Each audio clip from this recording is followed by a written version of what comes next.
Hello, bienvenue dans cette autre vidéo. Je suis Jolie Bellette, je suis à la tête du ministère Mariage Glorieux. J'accompagne les jeunes femmes mariées qui ont des difficultés dans leur foyer à retrouver l'harmonie et le bonheur souhaité. Et nous avons également une école de préparation au mariage. Aujourd'hui, nous abordons quelques aspects que tu ne dois pas négliger lorsque tu es déjà dans un foyer glorieux. Il y a 5 erreurs que tu ne dois jamais commettre. La bonne nouvelle est que tu es une privilégiée et ça ne court pas les rues un mariage glorieux. Déjà, félicitations. Maintenant que le Seigneur t'a fait grâce et que tu es dans un mariage glorieux, la première erreur que tu ne dois jamais commettre, c'est de prendre ton mari pour acquis. Ne prends jamais ton mari pour acquis. Ne t'oublie jamais, tu te dis, ah, voilà, tout est OK, il n'y aura plus de malentendu, il n'y a plus de malentendu, il n'y a plus de dispute. Bon, je vais avoir quelques écarts, je peux lui parler comme je veux, je peux l'insulter. Du moment où vraiment c'est un homme paisible, c'est un homme qui n'aime pas les problèmes, c'est un homme assez responsable, il n'a pas le choix que de le rester. Je vais te dire, tu es en train de te tromper fortement. Ne prends jamais le mari que Dieu t'a donné au acquis lorsque tu es dans un foyer glorieux. Au contraire, tu dois être tout le temps en train de rendre les actions de grâce à Dieu et tu dois rester à ton poste en tant qu'épouse. La deuxième erreur que tu ne dois jamais commettre dans un mariage glorieux, c'est celui de baisser la garde. Rappelle-toi, le diable, l'ennemi rôde comme un lion rugissant, chercher qui dévorer. Ne dis pas que ce que les gens ont l'habitude de dire, et c'est même la Bible le dit même d'ailleurs, que ce que Dieu fait est permanent. Dieu a combattu pour toi, Dieu a travaillé pour toi, et aujourd'hui, par la grâce de Dieu, tu vis un mariage glorieux.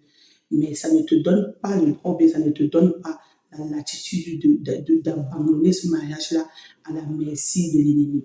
Sache que l'ennemi rôde et partout où il voit une porte ouverte, il va entrer.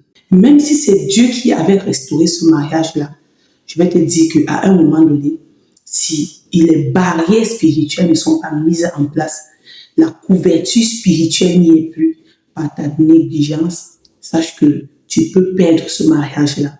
Et j'avais posé la question à Dieu, j'ai dit non. Mais comment est-ce que quelqu'un peut avoir sa chose et il n'a pas créé de problème à qui que ce soit et l'ennemi cherche à détruire cette chose-là? Moi, je t'ai donné le foyer, mais c'est de ta responsabilité de maintenir ce mariage-là glorieux. Et il dit que pendant qu'ils étaient en train de dormir, l'ennemi a semé l'ivraie. Il faut savoir que dans un champ, que tu es semé ou que tu n'es pas semé, les mauvaises herbes vont pousser. Donc, le Seigneur t'a donné un foyer glorieux. Il est maintenant de ta responsabilité de ne pas baisser la garde. Tu dois rester une femme éveillée. Tu dois rester une sentinelle pour ton foyer. Rappelle-toi dans le Proverbe 31, la Bible dit que la lampe de la femme vertueuse ne s'éteint pas pendant la nuit. C'est une femme de prière. C'est une femme de méditation.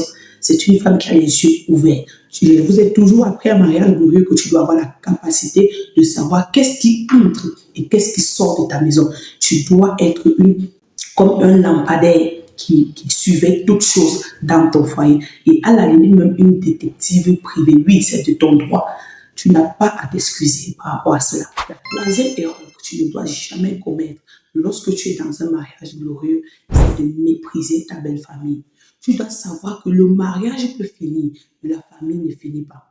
Tu dois, en tant que femme sage, en tant que femme de mariage glorieux, trouver l'équilibre entre ton foyer et la belle famille. Ce sont des personnes extrêmement importantes dans la vie de ton mari, dans ta propre vie et dans la vie de ce couple que vous formez aujourd'hui. Tu dois donner la place, le respect qu'il faut, la révérence qu'il faut, l'honneur qu'il faut. Et je vous ai toujours dit, oui, certes, on ne fait pas l'amitié avec la belle famille, mais nous devons révérence, respect et honneur à la belle famille. Pourquoi? Parce que cet enfant avec qui tu es marié aujourd'hui n'est pas sorti d'un arbre, il vient d'une famille. Et tu ne peux pas du jour au lendemain le séparer de cette famille-là. Ce serait méchant. Parce que toi aussi, tu es une maman et je suis sûre que tu n'aimerais pas vivre cela demain. Ensuite, tu dois savoir que la belle famille a le pouvoir de te porter, comme ils ont le pouvoir de te rabaisser. La Bible dit que si tu faiblis au jour de la bataille, c'est que ta force n'est que détresse. Donc, ils ont une place importante. dans ce cafouillage, parce qu'en Afrique, généralement en Afrique, les belles familles ne sont pas faciles, mais dans ce bois, trouve l'équilibre pour ton bonheur et pour la continuité de ce mariage glorieux. La quatrième des choses que tu dois éviter fortement lorsque tu vis déjà un mariage glorieux, c'est les compagnies et les copines qui n'ont aucun avenir. Tu pèses mes mots. Les camaraderies, les copinages de sans lendemain. Donc, des personnes qui ne savent pas vraiment où elles sont en train d'aller, des femmes qui vont t'entourer, qui n'ont pas d'agenda dans les prochaines années qui arrivent, qui sont là, tout leur travail c'est d'errer ici à gauche, errer là à droite. Je te dis, même si tu vis dans un mariage glorieux, une femme insensée a la capacité de t'entraîner dans des choses qui ne glorifient pas le Seigneur, de t'entraîner dans des malversations qui peuvent mettre en mal ton foyer. Et de telle sorte que si un jour on dit même à quelqu'un que tu avais vécu un mariage glorieux, la personne va dire non. Donc il y a comme ça des agents du diable qui sont là dehors et qui se présentent sous les formes de copines, d'amis, de voisines et autres.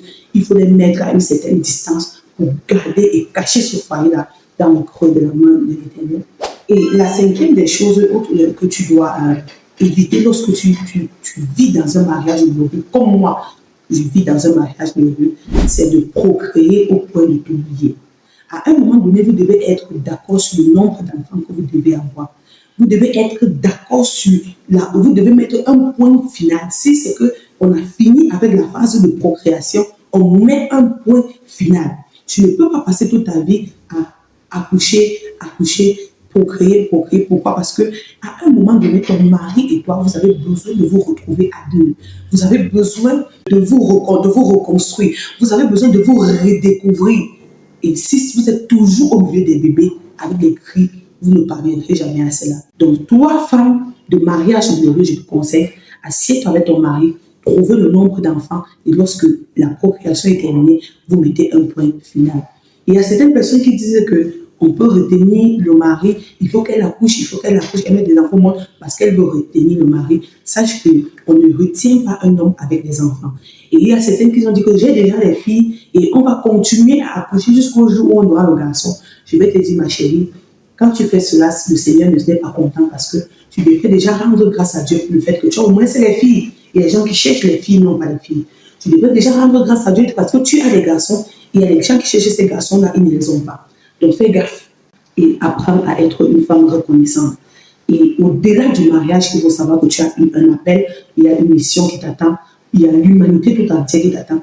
Il ne s'agit pas tout simplement pour toi de vivre ce mariage-là, d'être à l'aise et tout, et d'oublier que le Seigneur t'attend et que la création tout entière attend ta manifestation. Que le Seigneur te bénisse. N'oublie pas de prendre notre formation sur les liens d'âme qui coûte 30 € ou 20 000 francs CFA pour briser les liens d'âme dans ta vie ou bien pour offrir cette formation à quelqu'un. Parce que toi, tu vis déjà un mariage glorieux, plutôt offrir cette formation à quelqu'un qui n'a pas encore trouvé l'équilibre dans sa vie conjugale. Et achète nos livres pour davantage être édifié. Et si tu aimerais avoir un rendez-vous avec moi, contacte-moi, il y a mon numéro dans la barre de description. Que le Seigneur te bénisse. Shalom.